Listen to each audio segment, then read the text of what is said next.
drama class performance of The Rise Bouquet by Kurt Gordon. I'm Kayla. And I'm Mia, and we're your co-presidents. Now, before the performance begins, we would like to preface a few things. If you do need to use the bathroom, it is out that door, to the right and another right. Also, during intermission, we will be selling snacks for 15 minutes, which is in the room next door. Also, we know that a lot of you guys may have loved ones or friends up here, and you are welcome to take photos and videos, but please no flash photography, because it may distract the cast while we're acting. And lastly, this is the most important thing, please feel free to laugh, because it makes you guys feel good and it makes us feel good. So this is a process that has been going on for an entire year. It started with voting in September, then rehearsals after school, during weekends, during breaks, lots of hours spent together. So we're all really excited to show you what we put on tonight.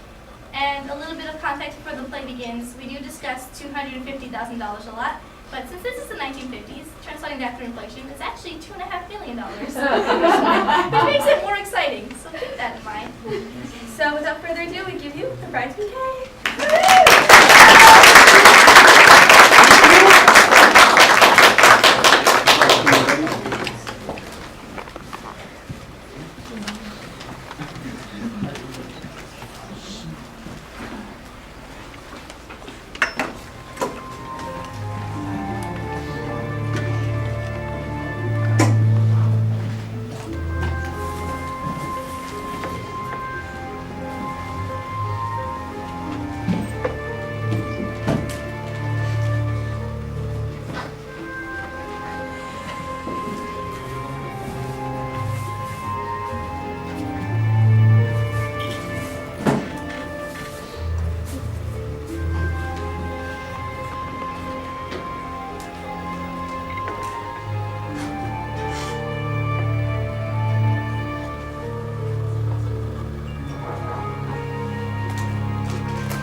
Right this way, folks, and watch your step as you come up the hall. Always dark in these hallways at night. Should have a brighter light.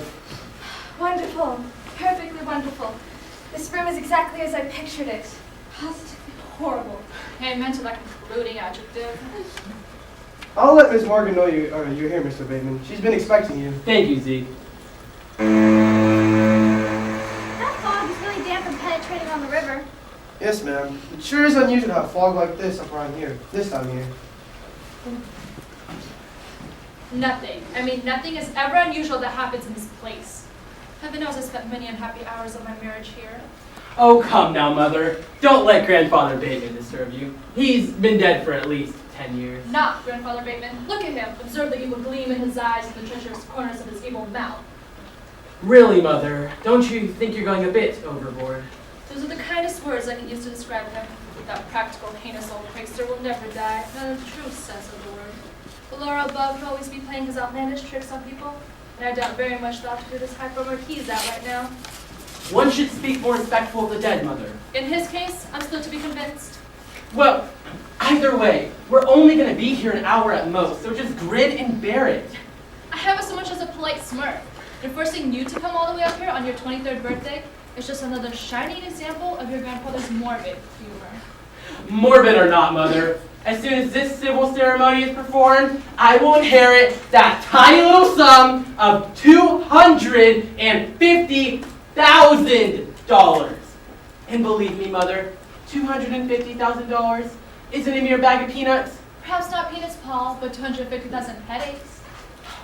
I can't seem to warm up in here.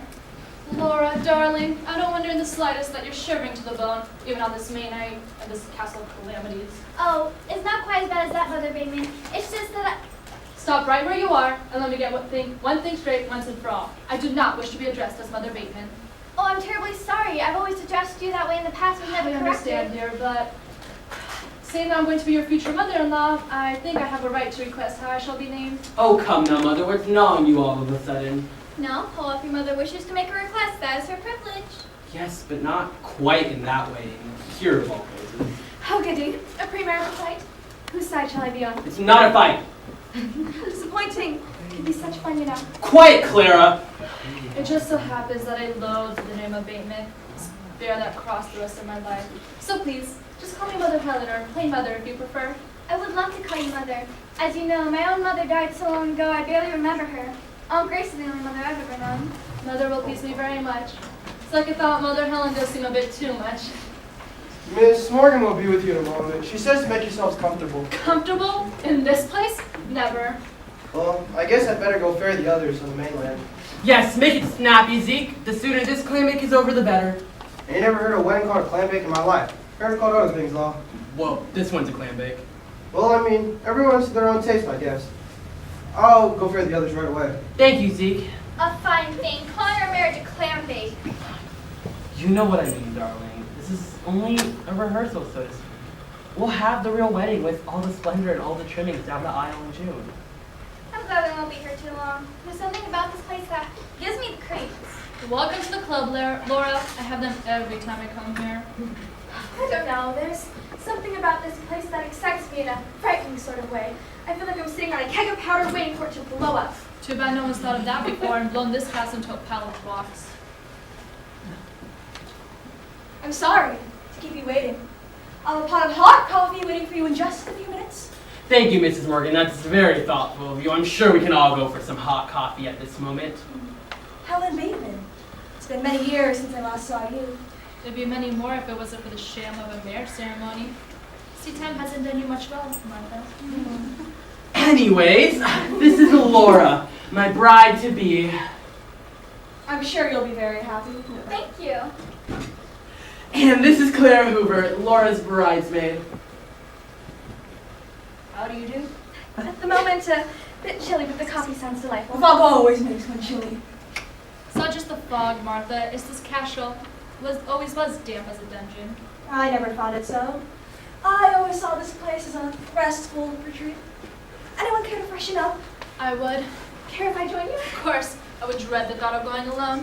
Coming, Laura? Actually, Mother, I would like to talk to Laura alone. Well, don't let Paul keep you too long, dear. No. Wait until you see the guest bathroom. Makes me feel like I'm in a tomb. How exciting, and I shudder at the very thought. Lead on, Lady Elizabeth. Every time I hear that foghorn, it is as someone is stirring the marrow in my bones.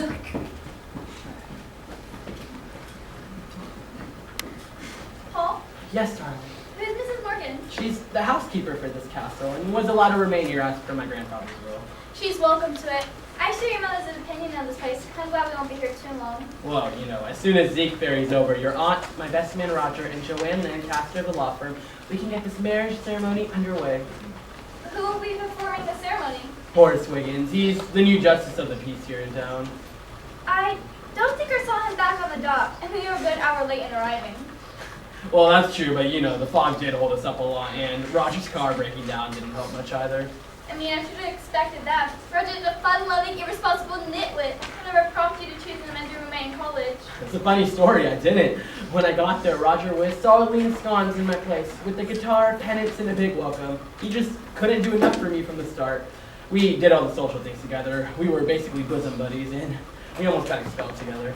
What'd you do? Oh, no you don't. That's for our later years in married life. When things get real dull, I'll throw a log underneath the fireplace and tell you all about the little spicy fracas. Since your college was co-ed, it wouldn't have anything to do with the girl, now would it? I didn't even know girls existed until I met you, darling. I am not appeased. Well, this is good. Not quite, but a step in the right direction. Maybe when I have to tell you will. Sit down, Laura. Well, now you do have me curious. It's just something that you should know. I mean, of course, not that it makes a difference or anything, but it's about the will and why we're here today. Well, I know why we're here. Didn't I agree to it? Yes, but you don't know all the facts, Laura, and believe me, I didn't ask you to marry me just so I could inherit my money. Oh, I thought we discussed all this thoroughly. I love you, darling, and nothing else matters. Not even money. I love you too, but there's still more that you should know. Oh, come now, Paul. You sound like one of those cheap paper-bound mystery novels. You know, the more I think about it, it does read just like that, doesn't it? But there is still more that you should know. I'm not the only heir concerned in the will. I have a first cousin by the name of Kenneth Bateman who stands to inherit my share of the estate if I'm not married before I reach the age of 23. Why, Paul, that's less than 3 hours away. I thought you weren't concerned about the money. Well, I am now. You didn't tell me before you had a cousin who would inherit the money. If you didn't, where is he now? I'm not sure. His father, my uncle, so to speak, was the black sheep of the family. He was an inveterate gambler and would bet on the turn of a card and the trot of a horse. He ended up at the wrong end of the gun with some off-color bookies, but you know, we try not to rattle that skeleton in my family closet. But as per my knowledge, my cousin Kenneth was born either a year before or a year after I was. I'm not sure which it is. Does he know about the will? I mean, I'm sure he does. When the will was probated, the lawyers had to contact him. What? Well, I don't like this one little bit, Paul. And you sit there and tell me about as cool as a cucumber. Hey, stop fretting, darling. We'll be married within the hour. The inheritance will be ours. Well, Paul, sometimes you make me so mad. But when you fare like that, Laura, you look so desirable. Not so fast, Don Juan. Why'd you wait so long? For what? To get married. We've been engaged since January. I didn't want you to think I was marrying you for my money. Be serious, Paul. You should have told me about this months ago. Well, still haven't told you all yet. I mean, there's more? There's always more.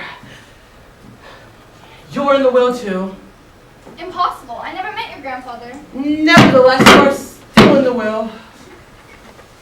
How? In what way? Well, when the will was written, it stated that the bride-to-be would be presented a bouquet before the marriage ceremony is performed. Oh, Paul, you're fibbing through your flippers, and I was on the verge of believing you. No, I'm serious. Joanne Lancaster of the law firm is going to be here today to give you the bouquet. This ceremony gets more and more bizarre. I don't think I like it at all. I mean, suits me fine, darling. Let's call this clam bake off and get married in June. I mean, Mother will be delighted, and, you know, we don't need the money that much, really. Oh, no you don't, Paul Bateman. I'm going through with this if it kills me. I won't have you throwing this up to me in later years, pointing out that it could have been $250,000 richer. No siree. Well, I knew I chose you for my wife for a reason. That's the spirit. I love you, but I better go join your mother, or she will wonder what's detaining me. I love you too, and I will show you, don't worry. This castle has many doors leading to many rooms, and it's easy for one to get lost in it. Why so many rooms? It wouldn't be a castle if there weren't so many rooms, silly. Ask a silly question and you Get a silly answer.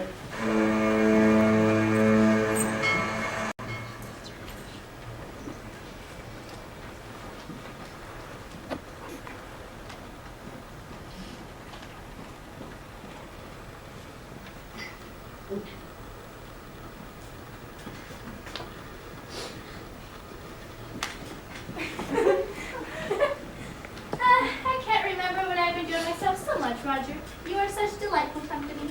How kind of you to say so, Miss Caldwell. But really, I think it can all be attributed to your fascinating personality. Actually, I have a reputation for being dull. That's ridiculous. No one could ever accuse you of that. Oh, Miss Lancaster, you wouldn't say this young man is a dullard now, would you? No, I find him quite refreshing. How wonderful for me. Thanks to you both. It really boosts my diminishing morale. I have been running low on converts lately. I'm not the least bit convinced. I'm certain you have a little black book full of telephone numbers so exciting they all but suck it off the pages. Remind me to hire you as my next publicity agent, Miss Caldwell. I accept. But don't forget to remind me to remind you. I feel a bit chilly from that crossing of the water. Oh, be my guest. Step over to the fireplace and reduce the chill. Never. Those are for the aged and very young. I wouldn't step over there and give myself away if I turned blue. Where is everyone? I thought we were supposed to meet in the library. This is a library, isn't it? If a few bookshelves make it a library, this is it. Well, that man in the yellow coat said this was the way to the library, and here we are. Oh, Miss Lancaster, I cannot contain my curiosity a second longer. What in heaven's name is in that package? Oh, it's a present to the bride. Oh, how very nice. It's a present from the late Silas Bateman. Paul's grandfather. Precisely. But he's been dead several years. Quite right. Well, then Laura couldn't be remembered in the will. She never met him. Yes and no. You see, the name doesn't really matter. I'm afraid you've lost me, Miss Lancaster. I'm sorry, that was not my intention. Let me explain. You see, the name in the will is not mentioned. However, the package and its contents belong to the firm of Willoughby with the Wax and Wilcox, Mr. Bateman's late representatives and attorneys at law, a year before his untimely death. What happened to the old fellow? Did he meet with an accident? The truth is still shrouded in mystery. The body was never recovered. How awful. What happened to it? No one can say for sure. Many people have been asking the same question for the past 12 years. You see, Mr. Bateman was quite the boatsman, had an enviable reputation as that, except one day his strong, fast German-made speedboat was found floating along the river about 10 miles down the shore. It was empty, except for a seaman's cap. Then, 7 years later, the court officially declared him dead. What a horrible way to go. Didn't anyone consider suicide? Of course, every possible angle was probed at to his death. If he were drowned, whatever happened to the body? There have been many hypotheses, but not one has been concluded. Hi! I see you made the crossing all right! Hey! It was real rough, made it by the rails, feeding the fishes the whole way. Was there anyone else on the dock besides you guys? Hi, Aunt Grace. Nope, just us and a nice unfriendly fog. That's weird. Horace Wiggins, he's performing the ceremony today, is supposed to be here by now. Well, he better get his official torso over here. Where does he come from? He's the new justice of the peace here in town, and he should be here by now. Laura's getting really squeamish about the place, and you know my mother has no kind feelings for this place either. Can't we just contact the Justice of the Peace by phone? Oh, that's impossible. The phone was taken out after my grandfather's death. Want me to contact that geezer with the launch, have him take me down to the dock? There must be a phone near there. No, Zeke knows to ferry him over, so we'll give him another half an hour. I made some sandwiches to go along with your coffee. Everything is ready now. Thank you, Mrs. Morgan. It's very thoughtful of you. This is Mrs. Morgan, a very competent woman, and she's the housekeeper for this castle. It's our pleasure indeed, Mrs. Morgan. I'm famished. So this coffee and sandwiches sound like ambrosia. I always try to please. Not the friendliest person in the world, is she? She may have had a troubled life. Who knows? I've never known her to be any other way. The firm of Willoughby with the Wax and Wilcox regard Miss Morgan as a very interesting but strange woman. She comes the first of every month to collect her paycheck, and the conversation rarely exceeds a request of her check. And I've never known her to say thank you. She's bitter at the world for some reason. Well, there you are. You finally made it. Did you have a pleasant crossing? Agony. Pure agony. I object all the way over. Poor lad. That's what comes from a lame brain and a squeamish stomach. My dear Clara, you are so solicitous for my well-being. I know I could depend on you to turn off the gas if I were suffocating. Touche, Rilla. Oh, Grace, you must have really froze coming over on that little launch. Come, sit with me by the fire. Let's not be too obvious about it, dear. I wouldn't think of coming over here by myself. People might think I'm getting old. Nonsense, Aunt Grace. You look young enough for your bride yourself. Oh, well, thank you, darling. You always say the sweetest things. But right now, being comfortable is the most important thing. I wouldn't want you to catch cold. You're always so thoughtful, Laura. It does feel good to be near the fire. All right, now that everybody's here, let's get on with the masquerade and head back to civilization. Well, we can't do that when the justice of the peace hasn't arrived. What's keeping him? He knows where to go, doesn't he? I mean, I'm sure he does. Miss Lancaster arranged those details for us, didn't you? Yes, I told him exactly where to go and exactly what time to be here. And that makes him exactly 1 hour and 15 minutes late. Well, while we're waiting, let's have some sandwiches and coffee that Mrs. Morgan has very thoughtfully prepared for us. Lead me to it. I'm famished. Laura, dear, why don't you pour the coffee while I pass this? May I help? You're drafted. You can serve after I pour. Leave it to me to get the dangerous assignments. Is there anything I can do to help? I'm sure they've got it, Miss Lancaster, so relax and enjoy it. Might as well, thank you. Delicacy is made by the hands of the gods. Bonjour, more like it.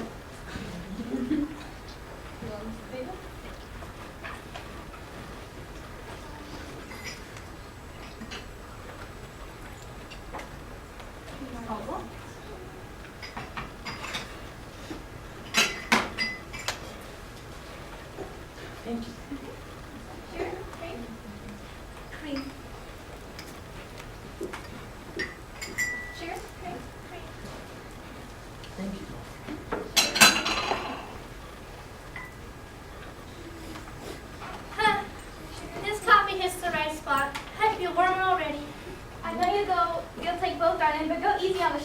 Thank you.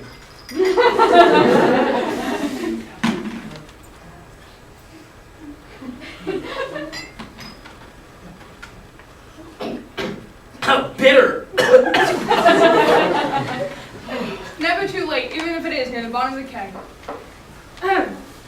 Well, here's to happy bride and groom, and may the overture to the real ceremony bring in the dough. And the sooner, the better.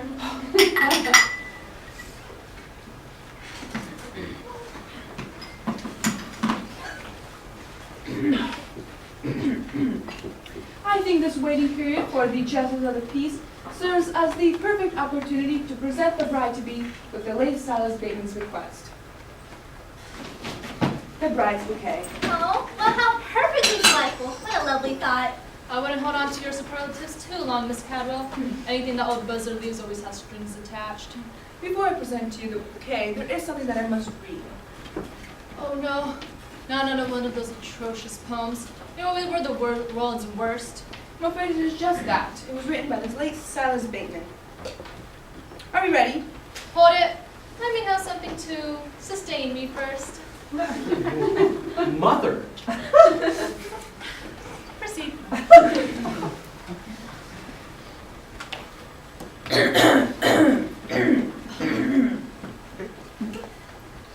Just in case I never meet you, the happy bride-to-be, let me wish you joy and gladness on the matrimonial scene. Take its calm in troubled waters with dignity and pride, and never ever dare forget that you're a Bateman bride. Well, that's perfectly lovely. It touches me. Me too. I think I'm gonna be sick.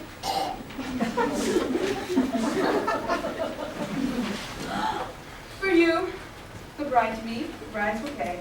Thank you, Miss Lancaster. Why, Paul, you never told me your grandfather wrote poetry. Just another one of the many skeletons in my family's closet. And thank you, Grandfather Bateman. I haven't seen anything so dainty since Cinderella went to the ball. And swallowed her glass slipper. There is something else that Mr. Bateman wanted you to read at this exact moment. Thank you again, Miss Lancaster. No good will come of this, believe me. Oh, don't be so pessimistic, Mother. At this point, it's folly to be otherwise. Grandfather Bateman must have been one of his rare moods when he wrote his last will and testament. Forget it. Anything the old buzzard leaves always has strings attached. Well, I just love surprises. Here, let me hold the bouquet while you open the envelope. Thanks, Cora. Well, what's written on it? It's another poem. Oh, heaven help us. Go on, read it. Within the array of this bouquet, you will find the clue of a gift for you. Guard it with care till the clue is found, then you'll be the happiest bride in town. Oh, this is going to be so much fun, a treasure hunt. Hey, what happened? It's gone. Somebody snatched the bouquet out of my hands. Impossible, Claire! You must have dropped I it! tell you, somebody or something grabbed it right out of my hands. Ridiculous, Claire! That simply couldn't happen! Whether or not it could happen, it did. Well, fine, let's look for it! Anything of that size couldn't possibly vanish into thin air. I knew it! I knew it. Okay, Indian, give her hand it over, dead or alive. I know you did this! Mother, now is not the time for levity. I know this monster from way back. Believe me, he's up to something. That's impossible. Gentlemen can't play tricks. Don't underestimate the powers of Silas Bateman. The more you talk about it, Mrs. Bateman, the more interesting he becomes. I'm almost sorry I never met him. I wouldn't hold on to that too long, dear. One couldn't be fortunate enough. Mrs. Bateman, are you in so many words inferring that Mr. Bateman is still alive? No one ever found the body, did they? Well, no, of course not. Well then, as far as I'm concerned, Norcobus Nocti, no doubt!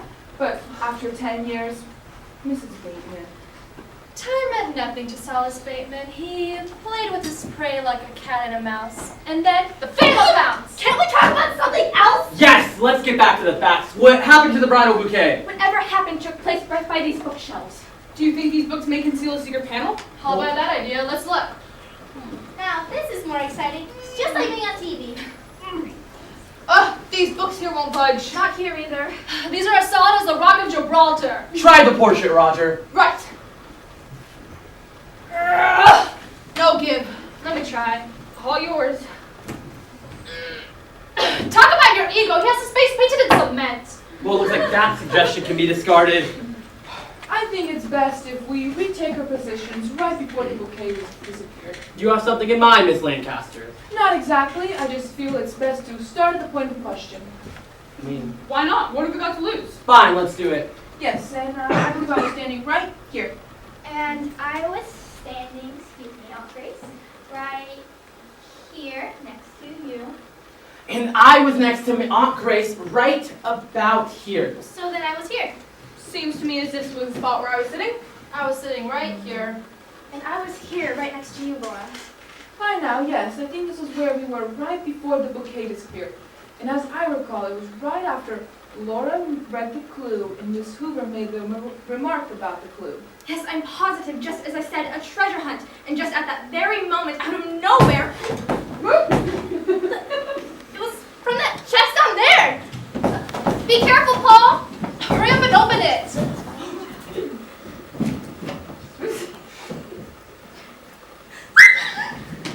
That's Horace Wiggins, the Justice of the Peace. I knew it. I knew it. That's the lab of Silas Bateman.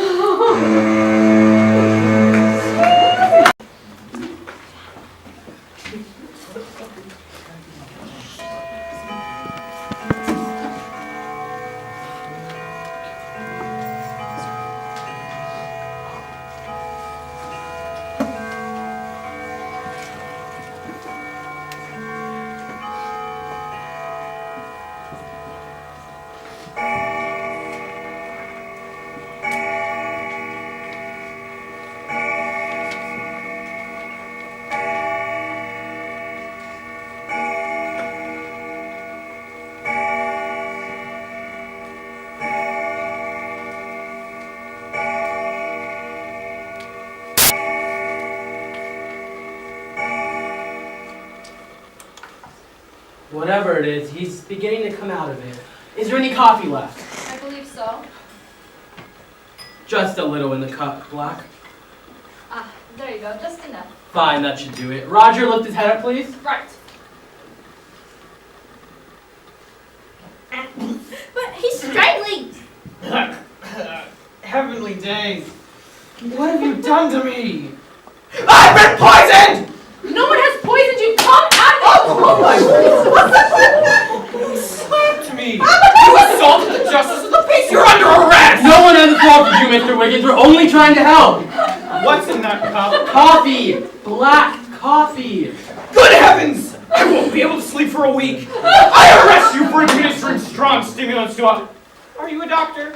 No. I knew it! I arrest you for administering strong stimulants to a patient without proper medical licensing. I believe it's best if I take over. Certainly, Miss Lancaster. Mr. Wiggins, do you know who I am?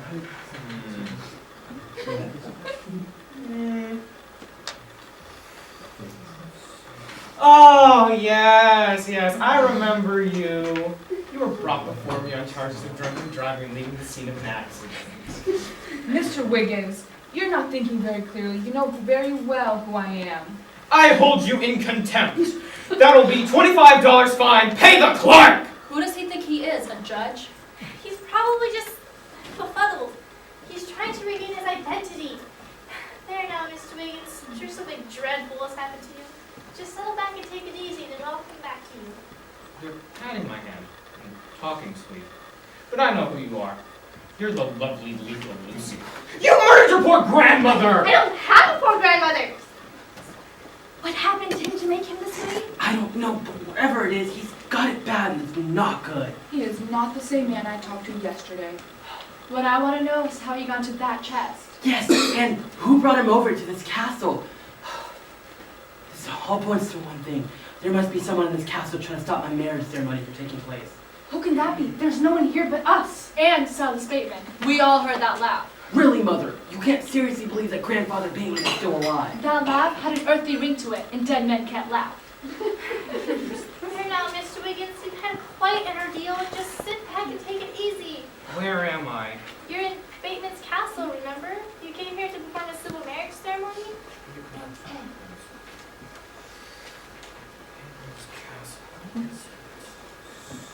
Oh, yes. Yes. It's beginning to come back to me now. Let's see. I was waiting on the dock for someone to pick me up on a launch. And all of a sudden, All of a sudden, somebody grabbed me from behind and then... Something was placed over my nose and mouth. I struggled for a bit and then blacked out. How did I get here? You were brought to this castle and placed in that chest over there. Oh dear, I could have smothered. Now, who would want to do that? I don't get it either. Oh my god, that's it! That's what? That's gotta be it! Why didn't I think of that before? What's gotta be what? Come on, man, give! Miss Lancaster! You're aware of the provisions under the will, aren't you? Of course. Then you're aware that I have a cousin by the name of Kenneth Bateman who stands to inherit my share of the estate if I'm not married before I reach the age of 23.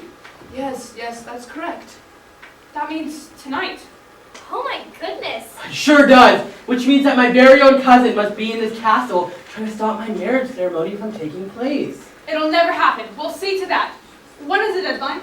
Tonight at midnight. If Paul is not married by tonight at his 23rd birthday, the $250,000 will go to his cousin, Kenneth Bateman. Oh no, it won't. Let's get that justice of the peace on his feet and have him before the ceremony right now. Mr. Wiggins, you have your ritual with you? What was that?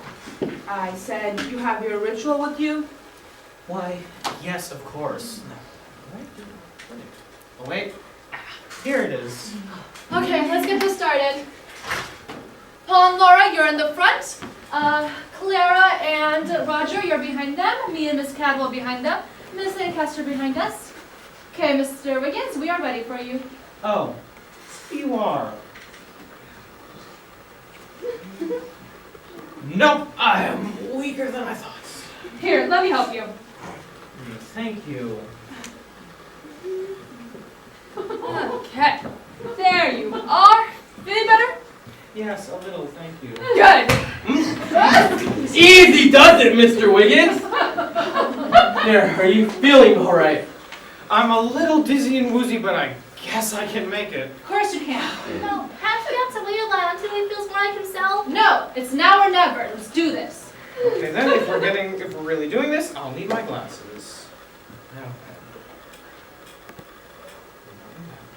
Okay, right-handed. Of course, I'd have them on my right-hand side. Nope, they're not there either. Okay, let's try the inside. Nope. And nope, I don't have my glasses, and I can't read without them. Don't you know it by heart? This is my first time performing a marriage ceremony. That's just great. Now, what are we going to do? Mr. Wiggins, are you nearsighted or farsighted? Farsighted, why do you ask? Well, I happen to use glasses for reading, and I am farsighted as well. So am I. What a coincidence. I am too. Here, try these. Thank you. Nope. Not strong enough. What about mine? Thank you. Nope, too strong. Perhaps you can use mine? Thank you. Can you read with them, Mr. Wiggins? Yes and no. They're dirty. I cleaned them this morning. Well, they need cleaning again. Now then. Good shit. Ah! Here it is. Let's see how this goes. Let me just...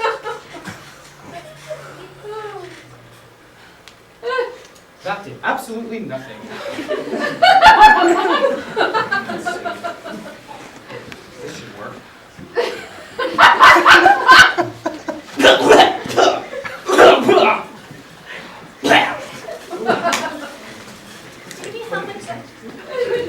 Where did you hire this guy?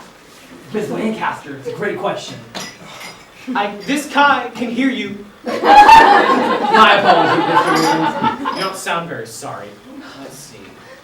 Well, can't you just hurry it up a bit? Don't rush me, please. It upsets me horribly. Now then, where was I? Do you need help cleaning them? I'm perfectly capable of doing it. I am a grown man, you know. My apologies, Mr. Wiggins. Worst ever. Let's see.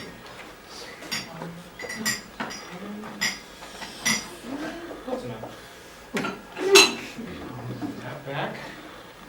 Everybody ready now? Yes! Places, everybody. Let's do this thing. Oh, Paul, this is the happy moment I've been waiting for. Me too, darling. Do you have the ring, Paul? Of course I do. It's right Paul Bateman. So unprepared. Wait, no, I gave it to you. Remember? When? Before we got into the car. Are you positive? Yes, you put it in your right coat pocket. Oh! Please have it. Here they are. Oof! Cheap! Well, it's not the real McCoy, you know. The real one will be for June. Thank you very much. Sorry, just kidding. Everyone ready now? Yes. Finally. Dearly beloved, we are gathered together here in the sight of... Just scream! Trying to control yourself, Aunt Grace! What was that? I don't know! What happened to the lights? They went out, stupid. A fuse blew, probably. Matches! We need matches! Will a lighter do? Sure, you simpleton, use it! I'm almost sorry to keep up cigarettes! Ugh! What's taking you so long, Roger? Light it! A bulb pipe needs fluid. Well, that's just great! Who's there? It's only me, Mr. Bateman. You must have been a fuse. Been having a lot of problems with that switch box. Thank heavens it's only you. Well, we better light the candles on the fireplace, and I'll see about the lights. Well, we need matches, Zeke. Here, I have some. I always keep them handy. Smoke a pipe. Here they are. Thank you. And the candles are right over there. Yes, I see them.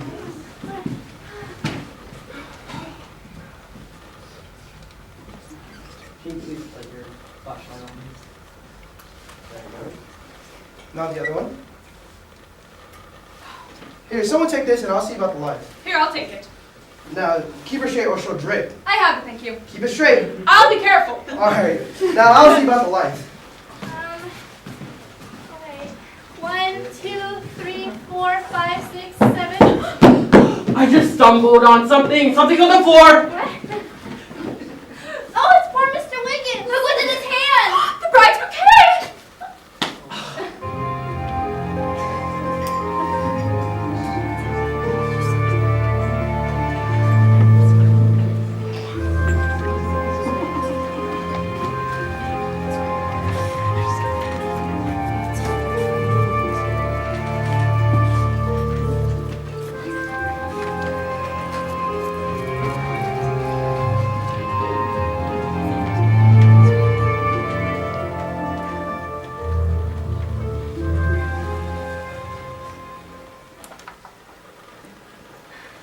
So glad those lights finally turned on again. But doesn't seem to respond to anything. Well, there's no mark of harm or violence on him anywhere. How do you know? I checked him as far as decency and propriety allowed me to. Then why does he remain unconscious? Beginning to wonder about that myself. Maybe it's all just supposing he's faking it. That's a lie! Merely resting my fractured nerves. What happened to you? Something hit me. I lost my balance and fell. What hit you? How should I know? It was dark. Probably by this. The bride's bouquet. It was thrown into the room after the lights went out. But by who? Well, there's only one person that I can think of at this time, darling. And it's the cousin that I've never met. That's pretty far-fetched, Paul. How would your cousin even know about this wedding? Well, I can explain that. Well, fine, let's hear it. The firm of Willoughby with the Wax and Wilcox received a phone call about a week ago. It was from your cousin, Kenneth Bateman. In fact, it was I who took the call. Yeah, but what did he say? He wanted to know your marital status. And when I told him that you were single, this pleased him very much. However, when I told him that you were getting married tonight at this exact castle, he very angrily replied, "Is that so? That is never going to happen." And then abruptly hung up. Why didn't you tell us this before, Miss Lancaster? I don't really see that as a threat, but considering the events of the evening, it very well may be that Kenneth Bateman is in this castle, trying to do anything he can to stop the wedding. Oh my. You poor man. So that's it, is it? You knew that this would happen all along, didn't you, Grandfather Bateman? You planned for it to happen this way, didn't you, when you wrote your will? Well, I'll tell you something, old sport. I'm gonna finish this my way. There is one thing you're forgetting, Paul. Well, what's that? How could your grandfather Bateman possibly know you were getting married so late? That's a point well put, Miss Lancaster. Oh, nevertheless, I'll take it from here from now on. What do you plan to do, Paul? Well, It's just one of those things, you know, Roger? I know this castle like the back of my hand. I used to play here when I was a wee lad. So we're going to search this castle until we find my dear cousin Kenneth.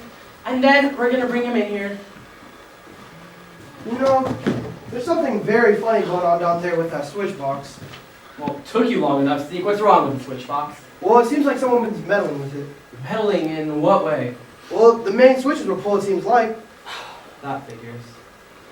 Here's what's left of your bouquet, darling.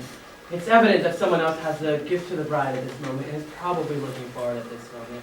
The gift to the bride must have been something very important for someone to be doing this. I hope it leads him into the river and he drowns like a rat. What a shame to ruin such a beautiful bouquet. I always wondered what the gift to the bride would be. Hey, don't give up hope, darling. We're still yet to find out. Zeke, can you go fetch Mrs. Morgan and bring her in here? Yes, sir, right away.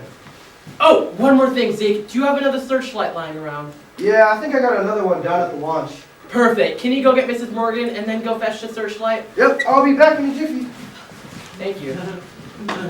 Forget it, Paul. You won't get anything from Mrs. Morgan. I still think that it's time that I had a little chat with her. What a shame to ruin such a beautiful bouquet. Whoever he is, I hope that bad luck and misfortune will dog his heels for the rest of his life. You sent for me, Mr. Bateman? Yes, I did, Mrs. Morgan. Would you like to have a seat? I'd rather stand if you don't mind. As you wish. I would like to ask you a few questions. Yes? You're aware of the provision... excuse me, Mrs. Morgan. Besides us, yourself, and Zeke, is there anyone else in this castle? No one ever comes to this island unless Zeke brings him here to his lodge. So am I to infer by that we're the only people here in this castle? Yes, sir. And if you were to hear my grandfather's laugh again, would you recognize it? How can I forget?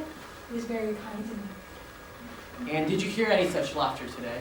Yes, Mr. Bateman, I did. And you weren't startled or surprised? No?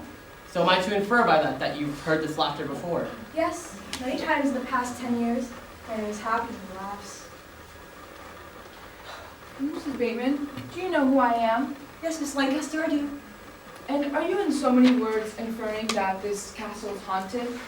Only the dead can haunt Miss Lancaster. Silas Bateman's body was never found. He is not dead to me.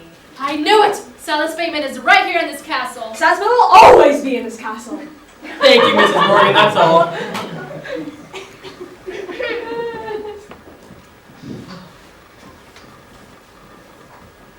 What do you think, Miss Lancaster? It is evident she is suffering from an illusion. Illusion by foot. We all heard that laugh. I'll never forget it. Yep, I knew I had another one down at the launch. Here it is. Thank you, Zeke. And hey, Zeke, have you been in this castle since we've arrived? No, I can't say that I have. Spent most of my time down at the launch, putting up side curtains so you wouldn't feel the dampness on the way back. That's very thoughtful of you, Zeke. But how many times have you been in this castle? Well, once I came up for coffee with Miss Morgan, and then once again when the lights went out. And did you know my grandfather very well? Yep, knew him many years. Did you like him? Well, he was alright, I guess, considering he always paid me good when I worked for him. And did you hear any laughter that sounded like my grandfather's today? No, sir, I can't say that I have.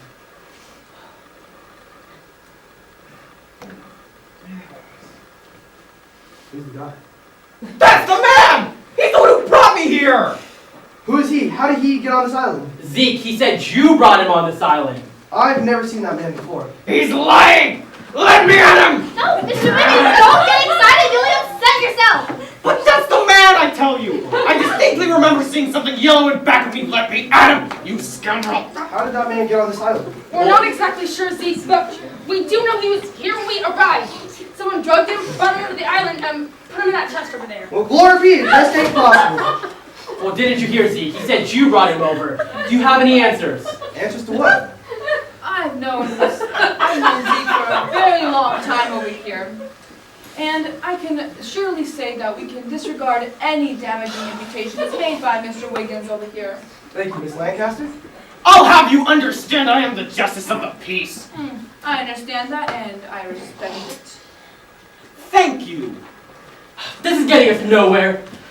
Zeke, we think that there's someone in this castle trying to impersonate my grandfather Bateman. Well, why would anyone want to do that?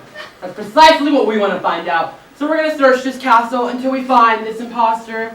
But, Paul, what about the ceremony? If you're not married before midnight, you'll be disinherited. There's still plenty of time for that, Aunt Grace. Zeke, do you know this castle very well? Yep, not like my own home. Been through it many times with Silas Bateman. And are you okay with helping us search this castle? Yep. And I'm sure you're okay as well, Miss Lancaster. This castle has 2 corridors, an east wing and a west wing. Zeke, Miss Lancaster, could you two search the east wing? Roger and I will search the west wing. Alright. Wait, what do I do if I find somebody? Bring him in here. Well, suppose you don't want to come. I'm sure between the two of us we can convince him. Maybe so. Oh, one more thing. If you ever run into any trouble, just holler. This castle echoes like a canyon. I got a strong pair of lungs. I'll use them to my advantage. Coming, Miss Lancaster? Anyways, whatever you do, do not leave this library. Aunt Grace, please watch Mr. Wiggins. Coming, Roger? Right. Paul, Yes, darling, that's right. let's forget about the inheritance and go home. I can never forgive myself that anything happened to you. You couldn't take me away from here even if you dragged me, darling. Let's go, Roger. Right with you. Don't take any chances, Roger, and see to it that Paul doesn't either. Don't worry, we can take care of ourselves. Who would ever think that we would run into something like this? It doesn't seem possible that anything like this could happen to us. All I expected was a happy little marriage ceremony that hasn't even been performed yet. It's incredible, really. Fantastic. What's even more so is Paul's cousin Kenneth. Hasn't anyone besides his grandfather seen him? My husband met him once 8 years ago, but before we could know anything, his plane crashed on the Rocky Mountains below. But on his last letter to me, he did mention that there was something weird about cousin's wife.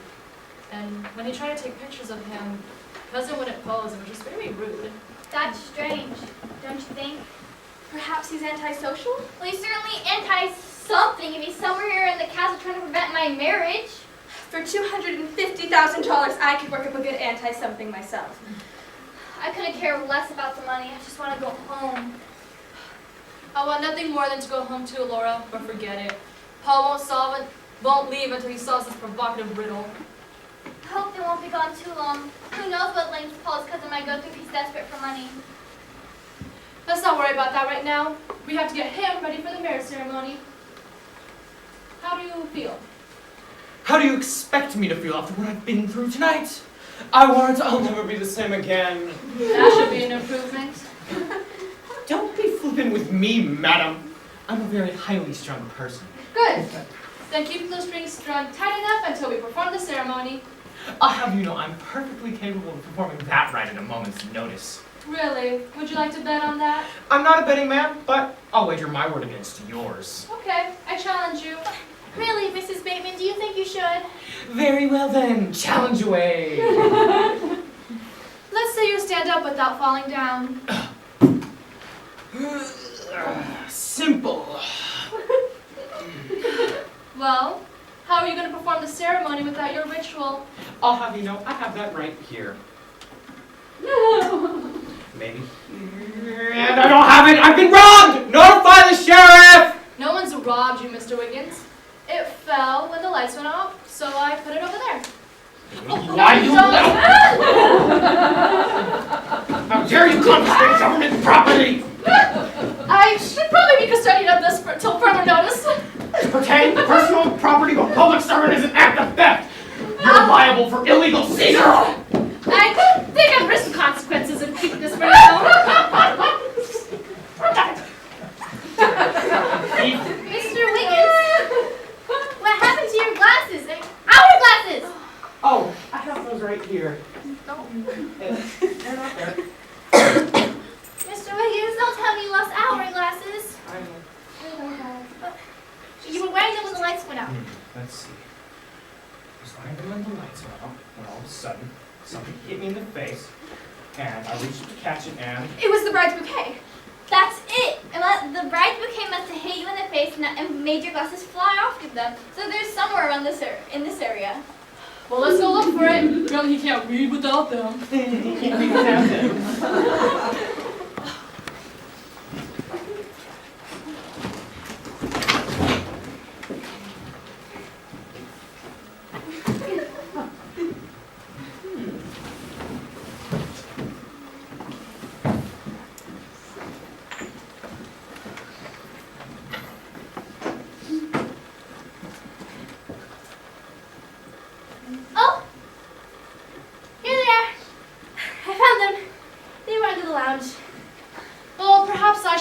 custodian of those as well? I'm perfectly capable of keeping them in my own possession. May I? Do be careful with them, Mr. Wiggins, and don't lose them. You need them to perform the ceremony, you know. I'll keep extra special precautions to make sure that they remain in my possession. Please do that, Mr. Wiggins. It's very important. Was that Paul? It sounded like Roger to me. It doesn't sound like anyone I know. How did anyone tell whose voice it is when they scream? Well, let's not just stand around. Let's go look for them. But Paul cautioned us to stay here in this room. When emergency arises, caution starts the wind. I agree with Mother. We can't just stand here and do nothing. Come on, Miss Caldwell, you stay here and watch Mr. Wiggins. Oh, my nerves! My poor fractured nerves! Why, Mr. Wiggins, you have your arms around me. Oh, I am so sorry. I had no idea what I was doing. I understand, Mr. Wiggins. It's your compulsory impulsiveness. Oh, those screams have upset me so, and I have a splitting headache. Oh, let me give you some aspirin. I always have some just in case. That's very kind of you, really. Oh, not at all. I shall never forget this night. But I feel as though I'm an innocent bystander caught in a web of circumstances. I know I brought it with me. I always do. Has to be here. Oh, here they are. Found them, Mr. Wiggins. Oh!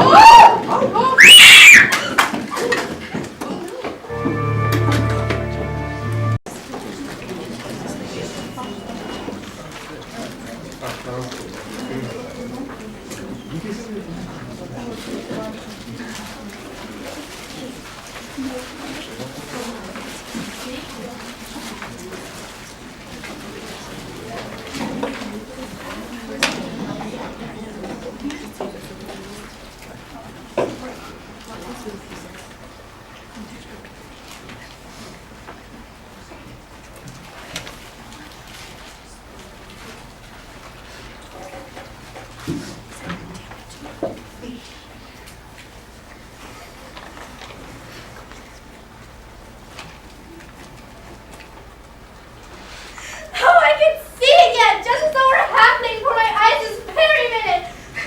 Try to calm down. Oh, Grace, give some more unemotional account of what actually happened. But that was terrible, perfectly awful. Oh, poor Mr. Wiggins. There he was before he was dragged out of the room by this horrible monster. Oh, Laura, darling, can you fetch me my handkerchief? It's on the bench. I'll get it. What did this, monster, as you call him, look like? A monster, of course. Here you are, Grace. Thank you, dear. What I really meant, Miss Caldwell, is, well, was he short, tall, thin, fat, muscular? He was a giant with a black mask and eyes and mouth outlined in red. Horrible. Doesn't that sound like a ski mask to you, Roger? That or a plastic mask of some kind. Whatever it was, he was either using it to scare us out of here or mask his identity. Yes, that's it. That's just what he was wearing. And the black coat and black gloves. Now that you've calmed down a bit, Grace, why don't you tell us what happened? Well, poor Mr. Wiggins was complaining of a splitting headache.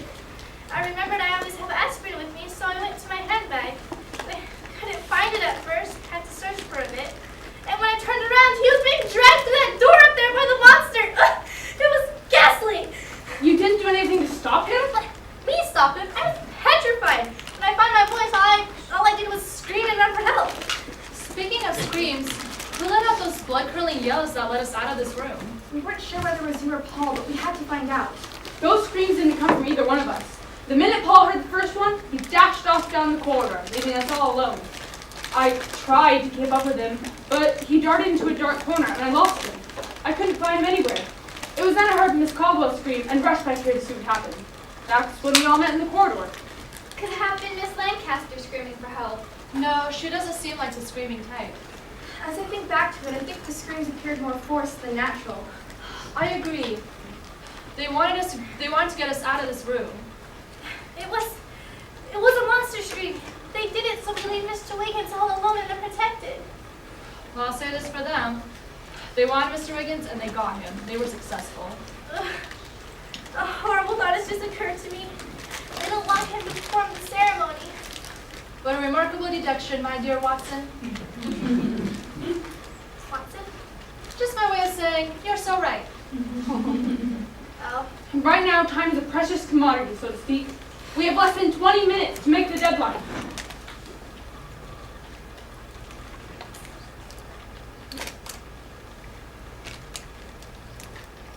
Who do we have to find? Well, you don't have to find me. I'm right here. Welcome back. That's one of the 3 accounted for. Where's Miss Lancaster and Paul? Well, I reckon I don't rightly know. We were walking down the corridor, and she was right behind me. And when I turned around to say something, she was gone. Just like that. You didn't go back to look for her? Well, I did. But I couldn't find hide nor hair of her. She was sure gone fast. That's strange. She doesn't know her way around the castle any better than I do. Where would she go? Maybe she made a wrong turn down the corridor. With Zeke right there in front of her? It's possible. From what I've seen this castle, its layout is tricky. Sure is tricky, all right. Know it better than most. And I still gotta keep my eyes sharp when I walk through. There's things we don't understand. What has Martha been doing all this time? She must have heard those laughs as well as we did. You'd have to be dead not to hear them. There's no doubt in my mind that she did. I think it's time to have a little chat with Martha. She knows more than she leads on. All that in due time, Mrs. Bateman. The important thing to do right now is find Paul and Miss Lancaster. And don't forget Mr. Wiggins. For the ceremony. You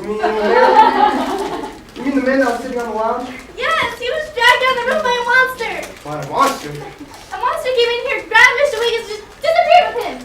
You feeling all right, lady? Well, I can't say I feel exactly like myself. Maybe it was something you ate?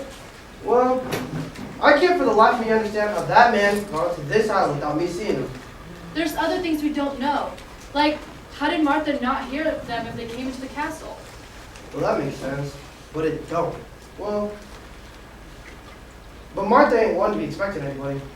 But surely she must have heard it if they just walked in and wandered about. Well, I don't know about that. The walls are mighty thick, and the stranger will have to make quite a racket for it to be heard by Martha in the kitchen, and because that's where she hangs out most of the time.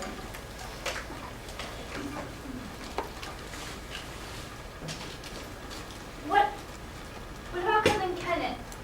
Paul's convinced he's hiding somewhere in the castle. One thing's for certain. Somebody was in this castle besides Mrs. Morgan before we got here. Ugh, problems, problems, problems. I feel another headache coming on. Take one of your aspirins on, Grace. They always make you feel better. I think I will. Where did I leave them? Check your handbag. Oh, yes. I'm inclined to agree with Paul. His cousin has everything to gain in preventing the marriage ceremony before happening at midnight. True, but how did he get from the mainland to the island? Zeke claims he brought no one else over in the launch but us. Well, the mainland's only a mile away. Anyone could have just taken a rowboat and made their way over here. Yeah, but they'd have to be mighty handy with the oars, because the currents are awfully strong, and the fog don't help them. They're not here. But where did I leave them? I dropped them on the floor when poor Mr. Wiggins was dragged out. Here, I'll help you look for them. You're such a dear. About where did you drop them? Just around here? Ah, here they are, right here by these bookshelves. The portrait's moving! Quick, everybody back here! Stand against the books and remain quiet! Anybody here? Oh, it's Paul here back. I'm so relieved. What happened? Oh, I'm alright, darling. I'm just learning more about this castle than I've ever known before. What were you doing in there? Exploring. Miss Lancaster discovered this passageway and I followed her through it. Here she is, Miss Lancaster. Hello, everybody. Well, bless my upper plate. If that ain't... Oh, wait. Well, if that... I didn't know there was a passageway back there. How did you find it, Miss Lancaster? I'm brought on curiosity and good luck, I guess. Clara, can you bring the bride's bouquet over here, please? What? There's just a theory that I would like to test out. At your service. Can you stand where you were when the bride's bouquet was taken out of your hand? I was right here, And how were you holding it? like this. Fine, hold that position. Miss Lancaster, follow me.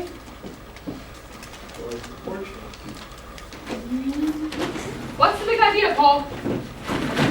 Oh, Paul, what's going on back there? Well, bless my upper plate. If that ain't Silas Bateman's laugh. You're damn tootin' it is. How could can you be so positive with me like that? Well, I heard it many times. He always laughed like that after one of his tricks. I have to take an aspirin off faint. Here they are. Oh, thank you. I'll get you some water, Aunt Grace. Can't wait. I'll take a straight. See, do you have any idea where that passageway behind the bookshelves may lead? Can't say I rightly do. But you said you know this castle as well as your own home. Well, I sure thought I did.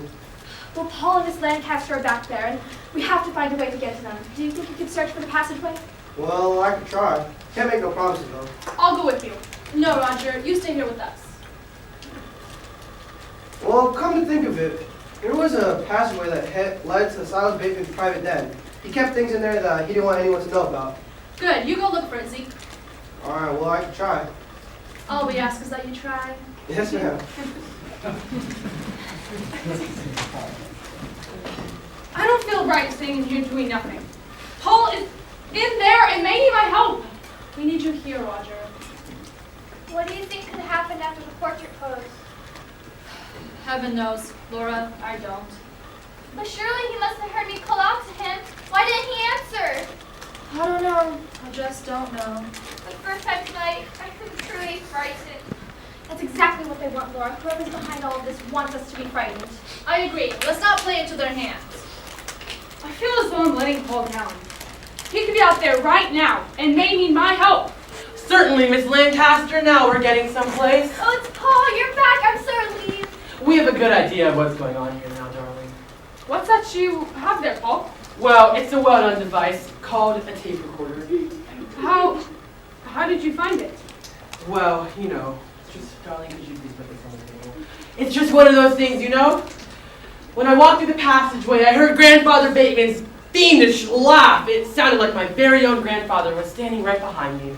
So I followed the laughter through the passageway, and that's when I saw this tape recorder on a small room on the table.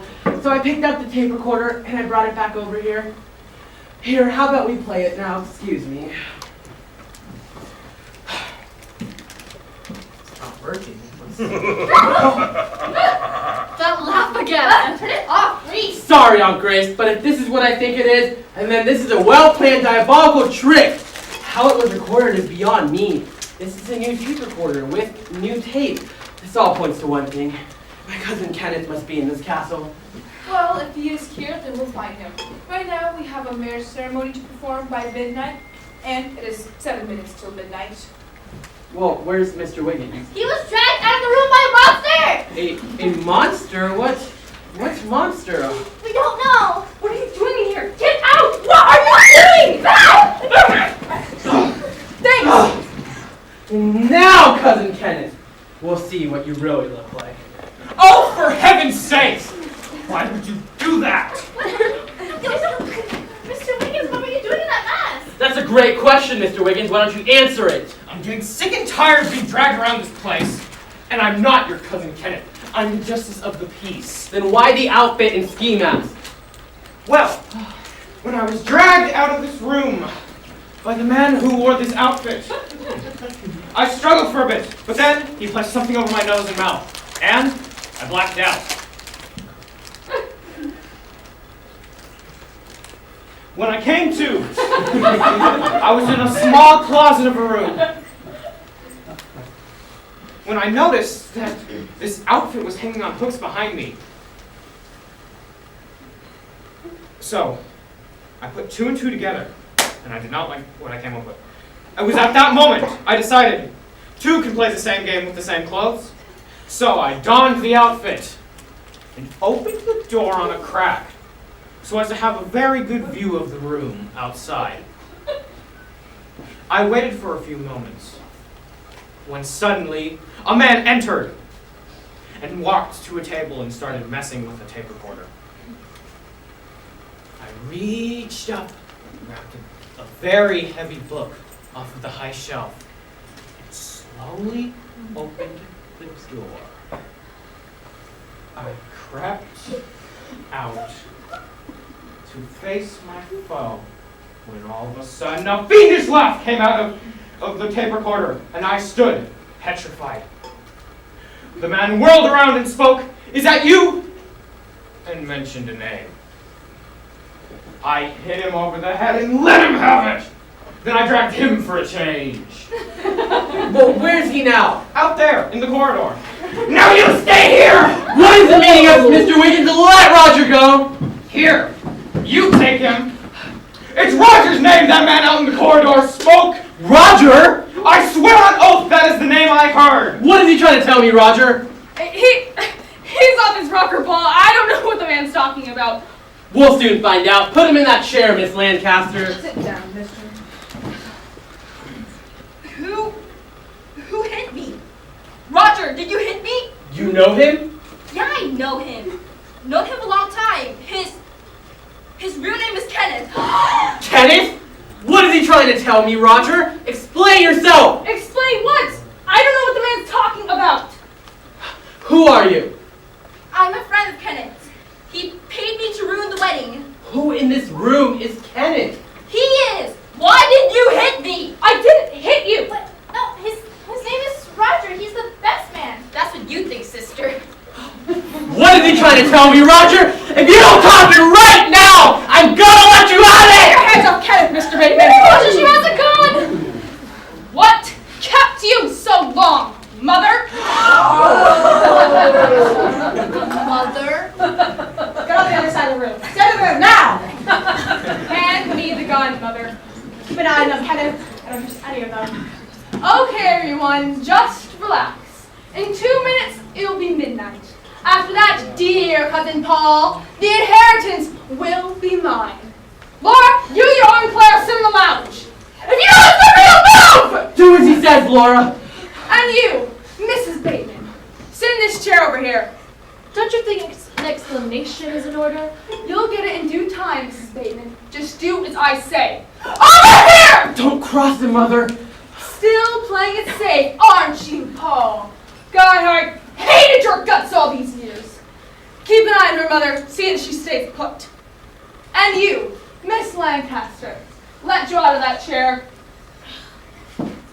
Are you the guy who hit me? Sorry about that. Let's see how no violence! Stop it, Joe! No violence! We've only another minute to go. Okay, everyone, just relax. Take it easy and no will be hurt. You know you could get prison time for a crime like this. For $250,000, it's worth it. You can get 10 years. I'll risk it.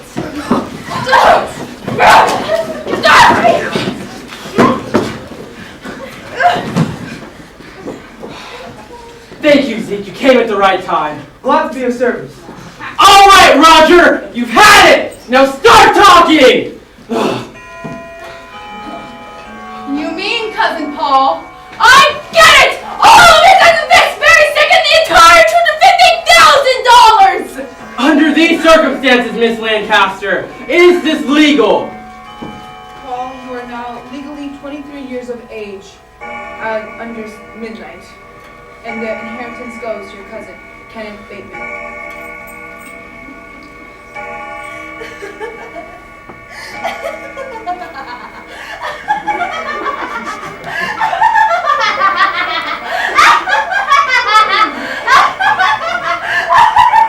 After all these years, my son has finally come into his own.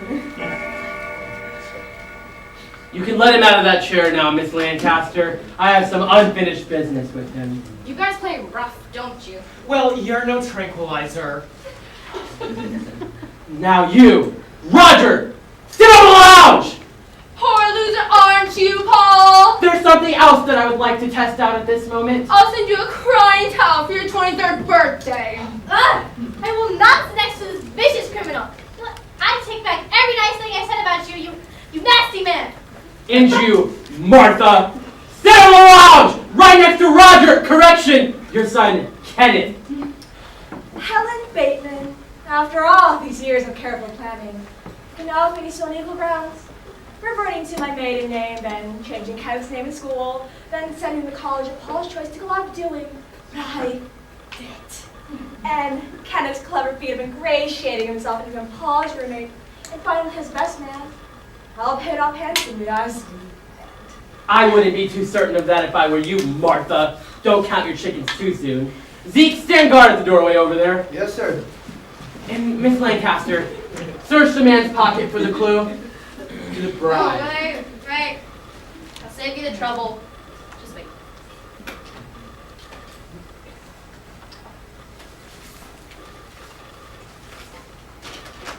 If you can figure this out, you're a better person than I am. Now sit down!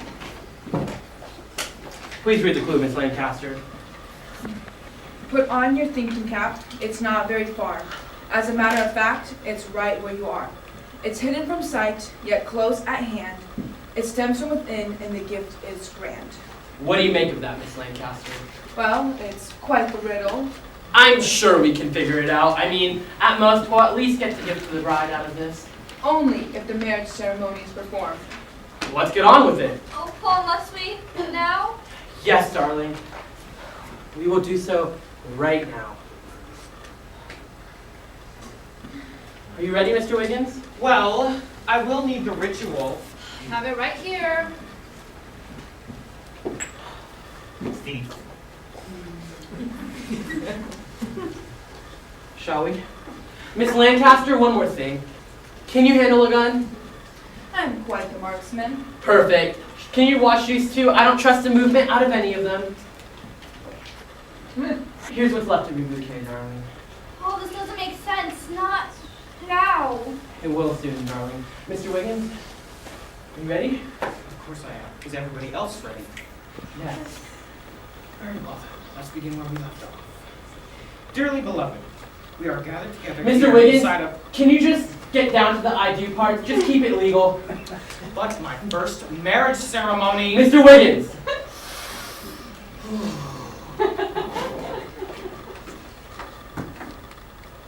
Ow.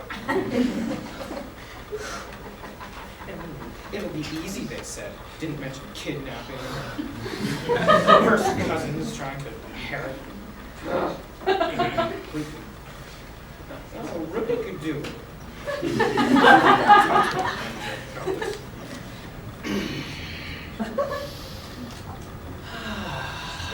Shall we? We shall. To join together this man and this woman in matrimony. If any man can show just cause why they may not be lawfully joined together, let him now speak, or else forever hereafter hold his peace. Go right ahead. No objections. Do you, Paul, take this woman to be your lawful wedded wife? I do. Do you, Laura, take this man to be your lawful wedded husband? I do. The ring? Of course, it's right here. Place the ring on Laura's finger.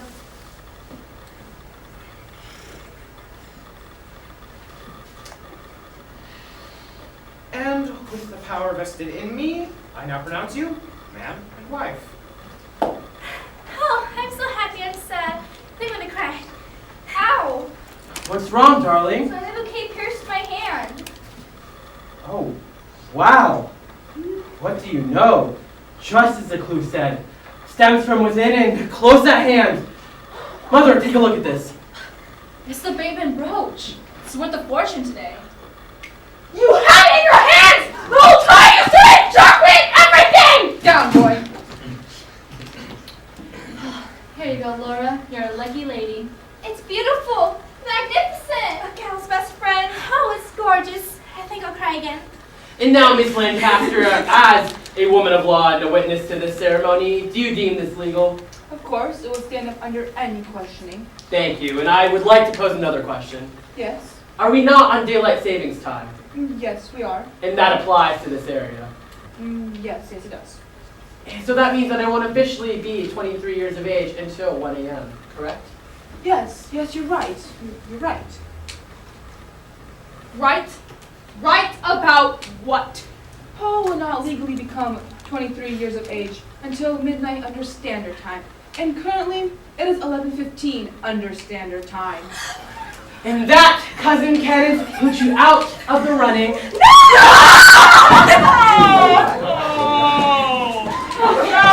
We did it! The inheritance is ours!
hope you enjoyed the show. It was a lot of hard work that took us to get here. And also, if you guys still want to buy snacks or go to the bathroom again, we are still selling. It's out that door to the right. And we hope you guys come to next year's production. All right, good night.